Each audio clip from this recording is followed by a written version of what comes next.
With Overwatch 2 only being a week away, I want to compile all the changes that are going to be coming from Overwatch 1 to Overwatch 2, and today we're going to be covering the hero changes. Hey buddies, Mr. Puggy here. Before we go over each individual hero change, I would like to go over some global changes. But before we get into the main potatoes of the video, don't forget to like, comment, subscribe, and follow me on Twitch on the top right. You have no idea how much it helps me out. And let's get into the video. Legendary? Whoa! No way, dude!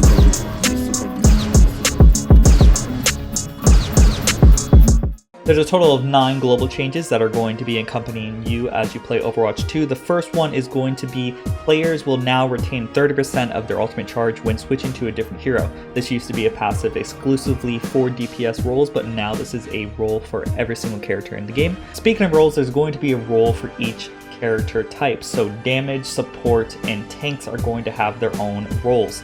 Damage heroes now gain a 25% movement and reload buff for 2.5 seconds with every single elimination on an enemy player. Unfortunately, this does not stack, but if you were to kill a target during this 2.5 duration, it will refresh. Tanks will have a 30% knockback resistance and provide a 50% less ultimate charge when damaged, which means that you can't unfortunately fill up on your ultimate by just going over and shooting a Roadhog over and over and over like I would with a Reaper. All supports now have the passive healing that was exclusive to Mercy, which is the 15 HP per second after not being damaged for 1.5 seconds. All forms of extra health from abilities, for example like Sound Barrier, will now be considered over health, which isn't considered health, shield, or armor. Instead, it has its own property.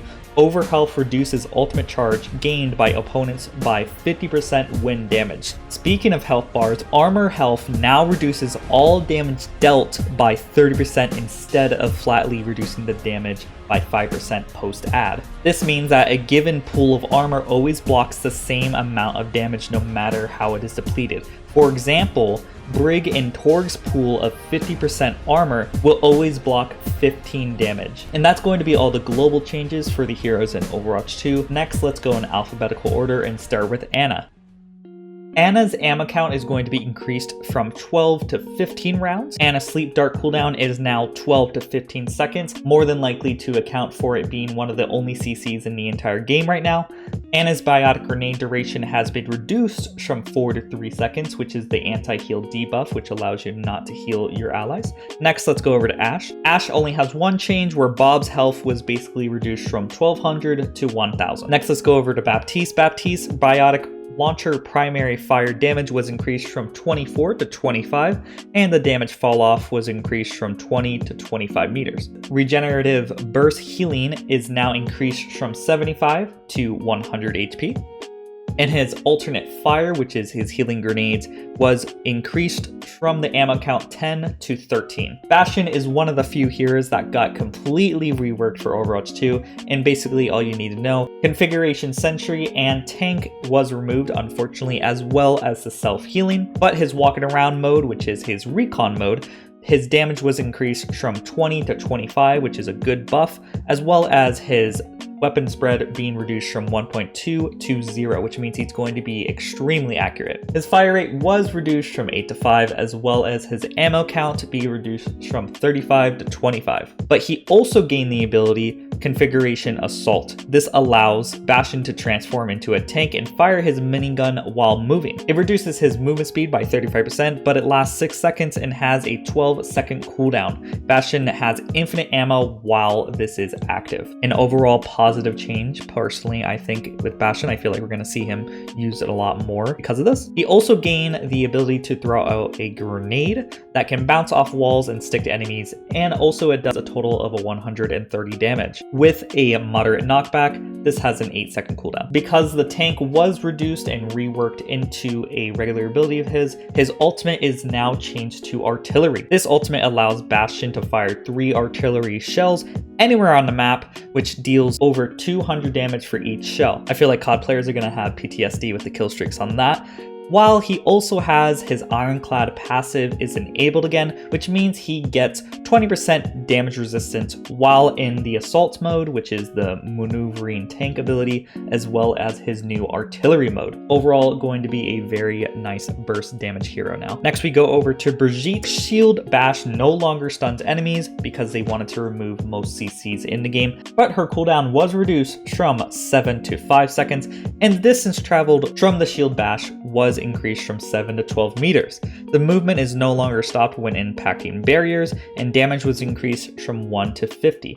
And the knockback was doubled. You're basically getting no stun for about 4 to 5 buffs, so that is a good buff to Brigitte right there. Next, her Inspire also triggers off the Shield Bash damage, which is excellent, but her Inspire duration was reduced from 6 to 5. Next is going to be Cassidy, aka McCree. I'm going to call him McCree for the remainder of this section. His Flashbang was unfortunately removed, but McCree now gains a Magnetic Grenade. This ability will stick to enemies and explode, dealing up to 131 damage. It also homes towards nearby targets as they try to get away, which is very good. His Fan the Hammer alt firing mode fire rate was increased by 7.5%, which is a mouth doozy. His combat roll now grants a 50% damage reduction when used, which can be a very nice tool to mitigate damage. His Deadeye ultimate gains 40% damage reduction as well as giving a maximum duration increase from 6 to 7. Deadeye also builds at 130 damage per second for 2 seconds and then ramps up to 260 damage per second. Deadeye ultimate cost has been also increased by 10%, which is a small nerf overall for the amount of buffs we just got. Next is going to be the first tank that we talk about, which is D.VA.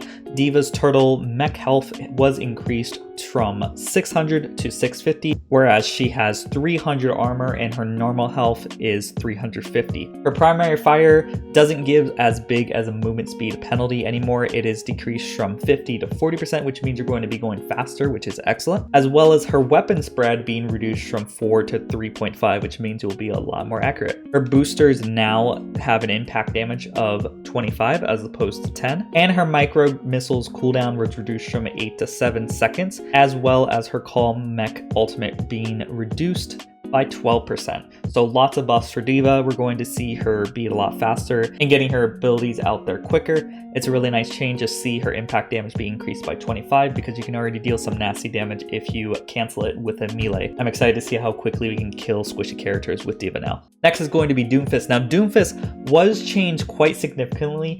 Doomfist is no longer a DPS, he is now a tank. Because he is a tank, he has some new abilities as well as some reworks to his abilities to make him more of a tank overall, as well as getting a base HP increase from 250 to 450. His Rising Uppercut has been removed from the game, which means you can no longer throw enemies up in the air, which is a big sad face for me. His hand cannon damage was reduced from 6 to 5 per pellet, which is a small nerf, but his ammo regen rate was increased from 0.65 seconds to 0.4 seconds, which means you're going to get your ammo regen quicker. His rocket punch impact damage was reduced from a maximum 100 damage to a maximum 30 damage. His wall slam damage is also reduced from a maximum of 150 to 40 damage. His maximum charge up rate for this punch is reduced from 1.4 to 1 second.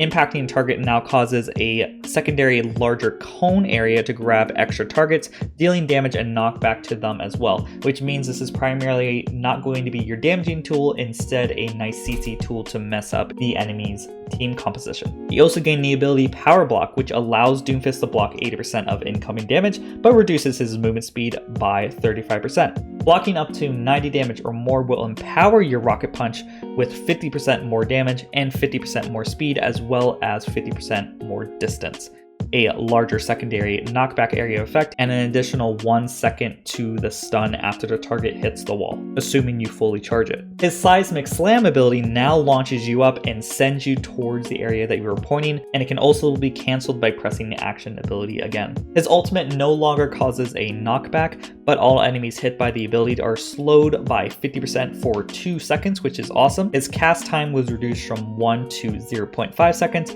and the damage was also nerfed around the radius of the meteor strike to 15 to 100, depending on how close they are to the epicenter. But the epicenter, aka the center, will still deal 300 damage to targets. Echo's focusing beam maximum DPS was reduced from 200 to 175. Her ultimate Duplicate now has a cap for the max HP, so if you were to copy a tank that has up to 600 or more HP, she will only have a maximum of 300 HP, so keep that in mind. And then we have Genji, which received no changes because he's perfect. Hanzo only has one change where his storm arrow damage was reduced from 70 to 75 per arrow. Junkrat's frag launcher projectile was increased from 0.2 to 0.25, which means you'll have an easier time hitting random targets or just hitting your target in general.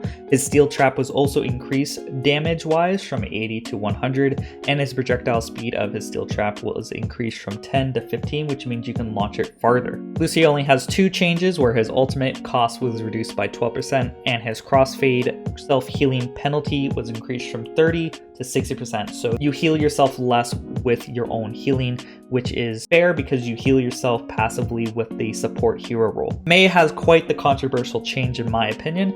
Her primary fire no longer stuns enemies, instead it only slows targets by a constant 50% instead of building over time, so just spraying the enemy once will slow them immediately by 50%, which is nice. The slow duration is only 0.5 seconds, and damage per second was actually increased from 55 to 100, which is a great buff. Her ammo was increased from 120 to 150 as well. Her Cryo Freeze no longer blocks Zarya's or Sigma's ultimate, and her Ice Pillar health was reduced from 400 to 250, as well as the range being reduced from 35 meters to 20 meters. And her Blizzard ultimate was increased by 15%. Seeing as Mercy already had a passive healing passive, they instead allowed her to have a new passive which increases the self-healing from the support role by 50%. Mercy will receive 22.5 HP per second. Her Guardian Angel ability, which is that ability that allows you to rush towards your allies, now has the additional perk of when you press crouch, you will be launched up into the air, which is very similar to Mercy hopping. You can now charge the ability. The more you charge, the higher up you will jump with the crouch ability, or it also has the secondary effect where if you cancel it while also pressing backwards, you will be launched backwards, which is very cool. As well as the Guardian Angel now having the ability when you jump, instead of jumping in the trajectory that you are going, you will jump towards the direction you're actually looking, which is going to make her a lot more slippery and a lot more engaging to play in my opinion. Her Angelic Descend, which allows her to slowly go down while in the air, can also be used to slow the ascent from the Mercy crouch jumping as well. Moira no longer has the damaging Biotic Orb. Instead, she gains a Necrotic Orb that fires a straight moving projectile that explodes in a 3-meter radius on impact of an enemy or environment. Deals 40% impact damage and 10% explosive damage. This Necrotic Orb only has a cooldown of 16 seconds and is separate from the Healing Orb cooldown. Enemies affected by Necrotic Orb explosion receive the Weakened effect, which reduces all damage dealt by 75% for 4 seconds. Going to be very devastating if you throw it into a pile of enemies, I will say. Her Healing Orb capacity was decreased from 300 to 250, and her Healing Orb cooldown was increased from 8 to 10. Her Biotic Grasp self-healing was decreased from 24 to 20 per second, and her Fade cooldown was increased from 6 to 7. Moira can no longer use Fade to escape Zarya's or Sigma's ultimate. Orisa has a new rework which is going to completely change the way Orisa players play. Her protective barrier is no longer in the game, her Halt was removed, as well as her Supercharger ultimate being removed. Her base armor was increased from 200 to 275, and her base HP was increased from 200 to 275 for a total HP of 550. Her weapon is now Augmented Fusion Driver. This weapon deals 12 damage per second. This weapon deals 12 damage per shot, has a critical hit bonus of 100%, and a damage fall off of 15 to 25 meters. This weapon no longer has a magazine, instead it can overheat, and when you overheat it, it cannot be fired for 3 seconds. Fortify now provides 125 overhealth. It also reduces the heat buildup on her primary fire by 50% when active. Its duration is 4.5 seconds. She gained the ability Energy Javelin. This ability allows Orisa to throw an energy javelin that deals 60 damage, stuns enemies for 0.2 seconds, and knocks them back 6 meters. If an enemy collides with a wall when struck with the javelin, they take an additional 40 damage and are stunned for an extra 0.3 seconds. This has only a 6-second cooldown, which is very nice. She also gained the ability Javelin Spin, where Orisa rapidly spins her javelins for 1.75 seconds, destroying enemy projectiles. This spinning ability increases her movement speed while moving forward up to 60% and increases her movement speed for going forward 20% for 2 seconds after it ends. During this ability, she'll push back enemies and deal up to 90 damage. This only has a 7-second cooldown, and she also gains a new ultimate. This ultimate pulls in enemies and gains the effect of Fortify, dealing an area of effect attack over 4 seconds of charging, releasing the attack deals up to 500 damage if fully charged, and while the attack is charging, Terra Surge deals minor damage to nearby enemies, as well as decrease their movement speed. You're going to be pulling them in, slowing them down, and dealing damage, and then releasing a large amount of damage. You will more than likely release it midway through because most enemies or most players will be smart enough to get out of the area or potentially use an ability to jump out, which means you'll rarely see the 500 damage, but perhaps during a Zarya ultimate you will. Pharah only has 2 changes. Her rocket launcher reload starts 0.25 seconds faster when out of ammo, and her concussive blast now deals 30 damage if you hit him directly, as well as dealing double the knockback if you get a direct hit on an enemy. Reaper's primary fire is the only thing that was changed. His shotgun damage pellets were reduced from 6 to 5.4, and his spread was increased from 6 to 7, which means you're going to be a lot more inaccurate. Also, his Wraith form can no longer escape Zarya's or Sigma's ultimate. His passive Steadfast was removed, which reduced his knockback, but it's replaced by the tank roll passive, which already has knockback resistance.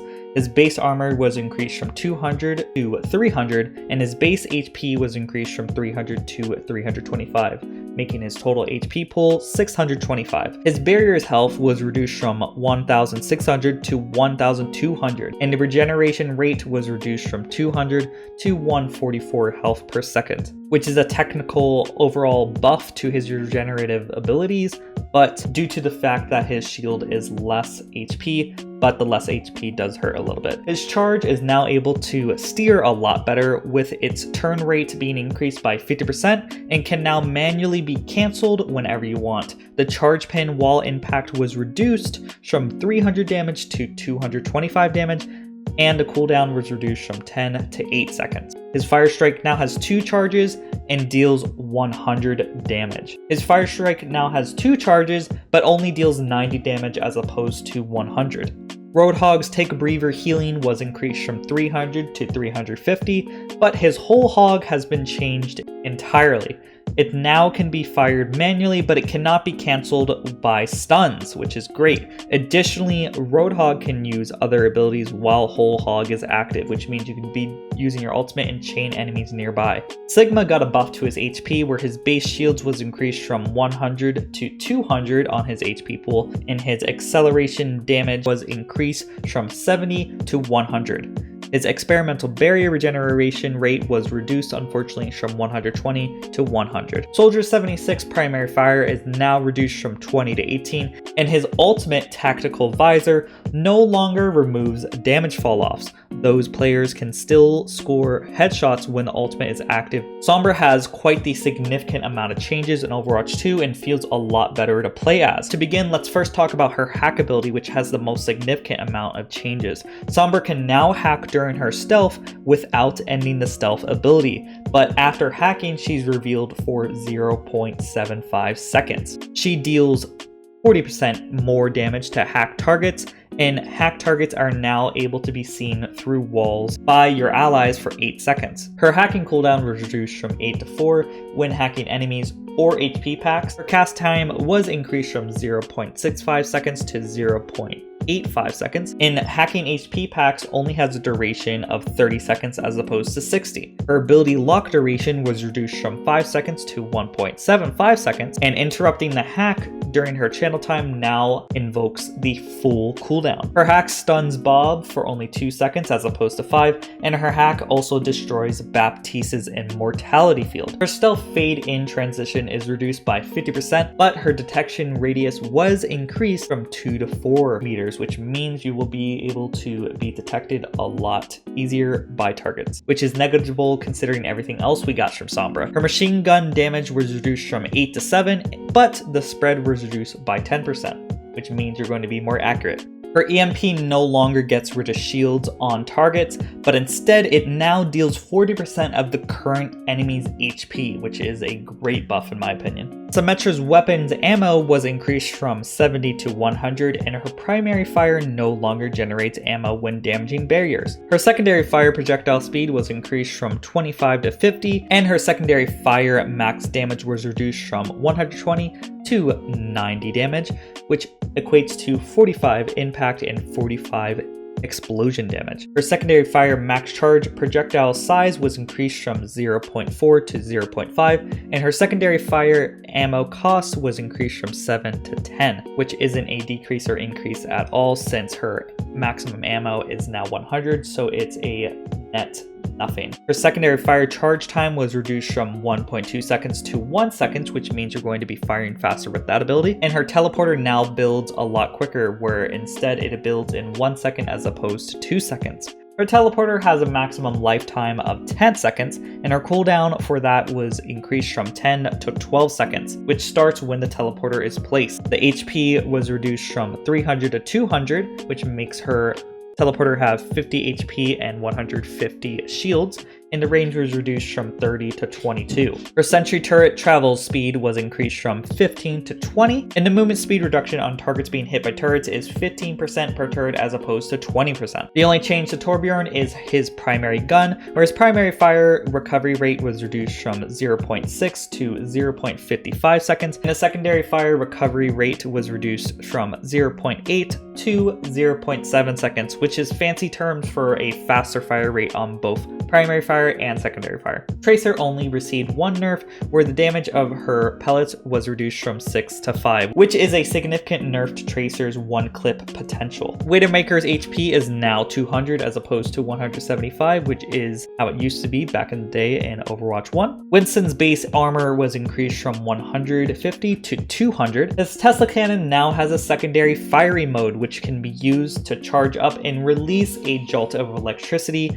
that goes up to 30 meters in range. It deals up to 50 damage and costs up to 12 ammo. His barrier HP was increased and the duration was reduced from 9 to 8 seconds, but the cooldown was also reduced from 13 to 12 seconds, and his ultimate cost was increased by 20%. Wrecking Ball's base armor was increased from 100 to 150, his adaptive shield radius was increased from 8 to 10 meters, and his HP gain per target was increased by 75 to 100. And the knockback on his roll was increased by 36%. Next up is Zarya. Her base HP was increased from 200 to 250, and her base shields was increased from 200 to 225, which making her total HP 475. Her self-shielding ability and the shielding of allies now have the same charges. It has a total of 2 charges and has a 10-second cooldown. The cooldown now begins immediately on ability use instead of when the barrier expires. The barrier duration was increased from 2 to 2.5 seconds. Allies targeted with the barrier cannot be targeted again by the same ability for 2 seconds. Her energy degeneration was increased from 1.8 to 2.2 per second, which means you're going to lose your energy charge quicker. And then finally we have Zenyatta. Zenyatta's base shields was decreased from 175 to 150. His Orb of Discord time to fall off targets when not in line of sight was reduced from 3 to 2 seconds, and he gained the ability Snap Kick, which is a passive to Zenyatta's melee, which means his melee deals 50% more damage, 45 instead of 30 baseline and knocks back enemies significantly. That's going to be all the hero-specific changes for Overwatch 2. Join me in the future as we look over other changes from Overwatch 1 to Overwatch 2 that you should probably learn before going into Overwatch 2 in just a week. Of course, if you want to learn more about that, they'll be on the top right when the videos are posted. But for now, let me thank the members and Patreons that support me to make this channel run. We have Clairvoyance, Rick and Glacius, Grey Wolf, Cameron, Wishkeeper, and Call Doctor. These are the people who support me as little as $5 a month, and you can also support me as little as $5 a month by clicking a link in the comments or description or on the top right to become a member. The more members we have, the closer I get to becoming full-time, which means more videos for you guys. And as always, don't forget to like, comment, subscribe, and I hope y'all have a great day. Bye-bye. And the last shall be first to immerse in a pass out heat, facing him out with a moxie melt till he woke up drowning in tchotchke hell. War in a cave with a torch on a wall, then a window arrangement of porcelain dolls.